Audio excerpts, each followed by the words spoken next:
অগ্রণী ব্যাংকে আমার লকার, আর একটা ব্যাংকে পূবালী ব্যাংকে।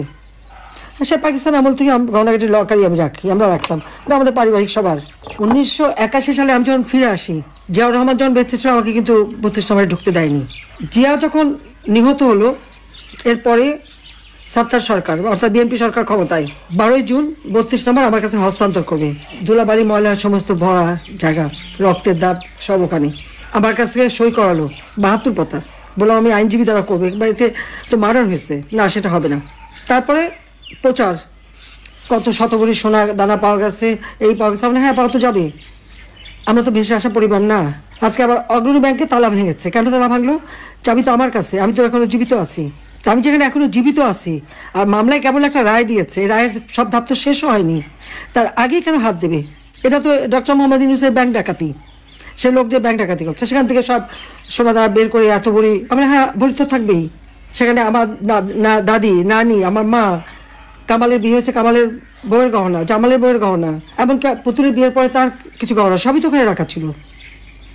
তা আমাদের তো ছিল গহনা, আমরা তো অস্বীকার করি না, কিন্তু লকার ভেঙে সেগুলো বের করে এখন দেখানো, মানে তাদের কথা ভাবখানার জন্য প্রধানমন্ত্রী হওয়ার পরে আমি সব ওখানে রেখেছি। আমি চ্যালেঞ্জ দিচ্ছি যে প্রধানমন্ত্রী হওয়ার পরে কবে আমি অগ্রণী ব্যাংকে যে লকার খুলে এসেছি আর জিনিস রেখে এসেছি, সেই লগবুক বের করা হোক, দেখা হোক।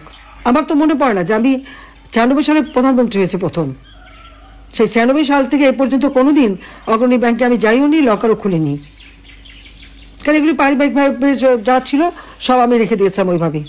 আমার 2টা লকার ওখানে রাখা আছে, সেখানে যে জিনিসগুলি এই যারা আমার বাবাকে হত্যার পর এই বাড়ির সমস্ত জিনিস তারা একটা ইনভেন্টরি লিস্ট তৈরি করে, ওই লিস্টে যেগুলি তারা ভ্যালুয়েবল জিনিস মনে করেছে সেগুলি সব সিল করে বাক্স আমাকে দিয়ে দিয়েছিল। তা আমি সে কোথায় যাবো, আমার বাড়ি নাই, ঘর নাই, তো কিচ্ছু নাই থাকার। আমি লকার ভাড়া নিই, সেই লকারে যে সব কিছু ওইভাবেই রেখে আসি।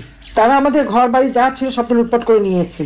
32 নম্বর বাড়িতে আমরা জনগণকে দান করে দিয়েছিলাম, সেটা প্রথমে আগুন দিল, তারপরে লুট করে ভাঙলো বুলডোজার দিয়ে। অজয় সাহেবের একটা বাসা সুদা সদন, সেটাও লুট করলো, সেখানে আমাদেরও, হ্যাঁ সেখানে আমার অনেক গহনাগাটি ছিল, আমাদের সবারই ছিল, সেগুলো লুটপাট, কাগজপত্র যা কিছু ছিল সব শেষ। তারপরে আগুনও দিল।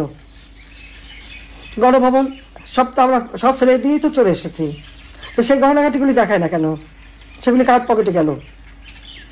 শুনছিলাম যে ইউনূস সাহেবের বড় মেয়ে নাকি এসেছিল, অনেক নাকি হীরার গহনা নিয়ে গেছে, তাহলে কি এগুলি আমাদেরগুলি নিয়ে গেল নাকি? ইউনূস তো নিজেও ঢুকেছিল ওই বাড়িতে সবাই মিলে, সেটা আমার প্রশ্ন।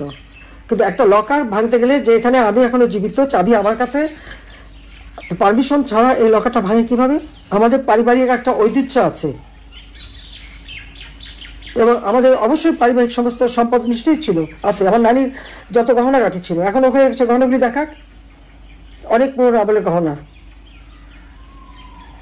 এখন শুরু করছে যে ওখান থেকে নাকি সব নাকি ওখানে রেখে আসছি, সেখানে আমি সব দেশবাসীকে আপনাদের মাঝেই বলতে চাই যে লাস্ট কবে গেছি আমি লকার খুলেছি আর কবে কি রেখেছি, ব্যাংকে কিন্তু ওগুলো হিসাব থাকে, সেটা দেখে যেন কথা বলে। তারা একের পর এক বাবা মা ভাই সব কেড়ে নিয়েছে, বাড়িঘর তারাও নিয়ে নিয়েছে।